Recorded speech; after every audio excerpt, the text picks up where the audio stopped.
Welcome to your Research Business Daily Report, sponsored today and all this week by Decipher. Well, I've noticed customer experience receiving a lot of play in internet news reports this week.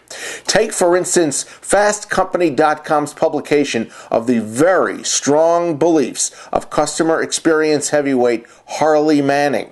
Manning launched and led Forrester Research's customer experience practice since 1998, and he's also co-authored Outside In, The Power of Putting Your Customers at the Center of Your Business. Manning, in an article I read, said customer experience is the only source of competitive advantage because it can survive technology-fueled disruption.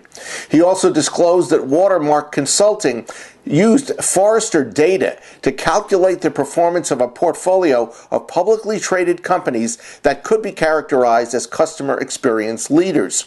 Over the last 5 years, that portfolio's cumulative total return was up more than 22%. In contrast, during the same 5 years, a portfolio of customer experience laggards were not so lucky. They were off a cumulative 46%. Manning declared that in the current age of the customer, evidence abounds that customer experience correlates to loyalty.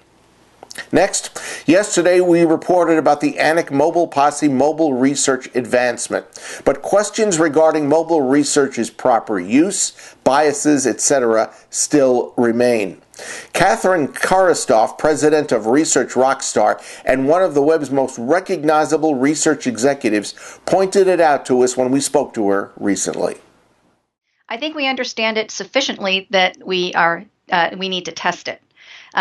So I feel that we are not doing a good, rigorous job as an industry, and an industry, by the way, where we all always complain that we're not getting taken seriously enough, and that there are questions about our credibility and getting a seat at the table, all of that good stuff we want. Yet I see a lot of people talking about mobile research as in a very grand way, yet there's very little research on research in terms of some of the challenges or biases or limitations of mobile research. What I would really like to do is take a project with specific objectives. So whether it's measuring an in-store experience, measuring brand awareness, whatever type of project I want, and I would like to replicate the project using different types of tools. So if I did an online survey, I want to compare what kind of responses I got using a traditional online survey, probably delivered to somebody's laptop or desktop computer, to the results that I got from a survey delivered and taken on a mobile device. Without having any comparisons, it's really hard for me to say what are the limitations. Obviously, now there are panels in both categories. There are panels of people who have opted in to take surveys on mobile devices. That's great. But how does that compare, and what kind of response rate and incidence rate do we get on that versus the traditional? I don't know. I haven't seen that data. And again, I don't want to come off too negative. Obviously, mobile research has a place. Everybody's got mobile devices. It's very exciting. There are a lot of opportunities here. I just am concerned that it's getting so overhyped that we're going right to the delivery mechanism without really thinking through, wait a minute, we've got a big mega trend here in the market research industry. So if I'm going to capsulize what your concern is, it's not that we're using mobile research, but it is, what are we using it for?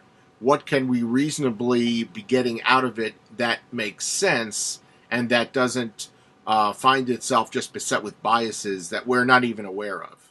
Exactly. That's your Research Business Daily Report, sponsored by Decipher. Decipher has introduced some great survey software. Use the link below this video screen to find out more about what they call Beacon. We hope you have a terrific weekend, and we look forward to welcoming you all back on Monday.